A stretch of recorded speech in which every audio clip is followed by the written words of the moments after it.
हाय दोस्तों, इस वीडियो में हम बात करने वाले हैं संविधान के अंतर्गत एक नए प्रिंसिपल्स की, जो आर्टिकल 245 के अंतर्गत डील करता है, जिसे आप थ्योरी ऑफ टेरिटोरियल नेक्सस या क्षेत्रीय संबंध के सिद्धांत के नाम से जानते हैं।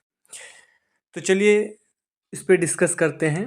संविधान का अनुच्छेद 245 राज्यों के विधानमंडलों द्वारा बनाई गई विधियों के विस्तार के बारे में उपबंध करता है।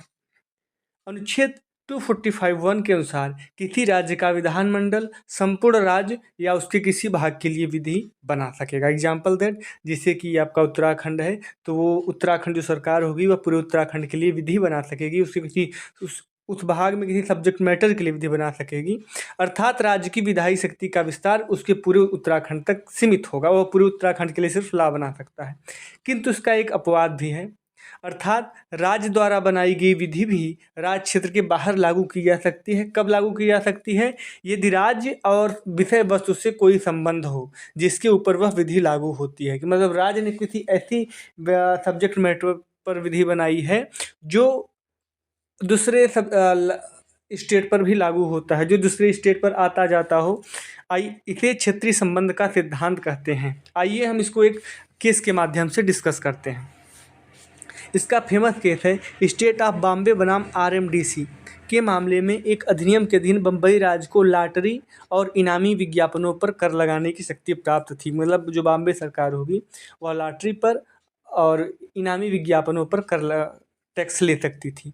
यह कर उस समाचार पत्र पर भी लगाया गया जो बंगलौर से प्रकाशित होता था एवं बम्बई राज्य में भी प्रसारण था। मतलब जो वह न्यूज़पेपर था वह बंगलौर से प्रकाशित होता था लेकिन बॉम्बे में बिकता था।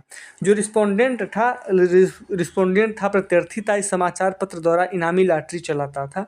न्यायालय ने निर्णय दिया कि समाचार पत्र पर कर लगाने के लिए उचित क्षेत्रीय संबंध विद्यमान था। तो मतलब ये निकला दोस्तों कि ये जो बॉम्बे ने स्टेट ने जो कर लगाया था न्यूज़पेपर पर, भले वह न्यूज़पेपर बॉम्बे राज्य के अंतर्गत उसका प्रोडक्शन नहीं होता था, वहाँ लेकिन उसका प्रोडक्शन भले ही बेंगलुरु से होता था, लेकिन बॉम्बे सरकार भी उस पर कर लगा सकती थी और इसको सरकार ने उचित ठहराया। इसमें सरकार ने कहा कि विषय वस्तु राज्य में जो कर लगाना चाहता है उसमें संबंध भ्रामक नहीं बल्कि एक्चुअल होना चाहिए। दूसरा कहा जो दायित्व लगाया जाता है वह प्रसंग के अनुकूल होना चाहिए। किसी मामले में पर्याप्त संबंध है या नहीं इसका निर्धारण प्रत्येक वाद में तथ्यों के आधार पर किया जाएगा।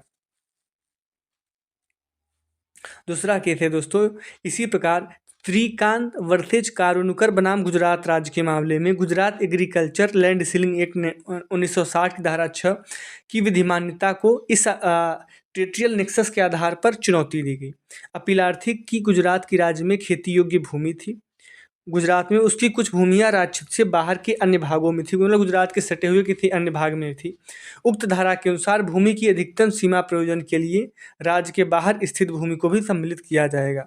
उच्चतम न्यायालय ने निर्धारित किया गया राज्य विधानमंडल क्षेत्रीय संबंध के आधार पर विधि बनाने में सक्षम था। जैसे कि आप जमींदारी की आप बात कर लीजिए तो उसके अंतर्गत ये तय होता है कि आप इतने बीघे से ज़्यादा ज़मीन नहीं रख सकते। उसी प्रकार इस विधिमान्यता के अंतर्गत अगर आपकी ज़मीन मान लीजिए क्राइटेरिया लीजिए 50 बीघा, अगर आपकी 50 बीघे से ज़्यादा ज़मीन है तो वो राज्य एक्वायर कर लेगा। तो अगर आपकी ज़मीन उत्तर प्रदेश में 40 बीघा है और MP में 20 बीघा है तो सब 50 बीघे के ऊपर आप जा रहे हैं, तो भले ही MP में है लेकिन राज्य विधि बनाकर उस 10 बीघे को आपसे एक्वायर कर सकती है, आपसे ले सकती है। तो यहाँ पर वह जो उस विधिमान्यता को चुनौती दी गई थी टेरिटोरियल नेक्सस पे, तो न्यायालय सुप्रीम कोर्ट ने कहा नहीं, राज्य ऐसा विधि बनाने में सक्षम है।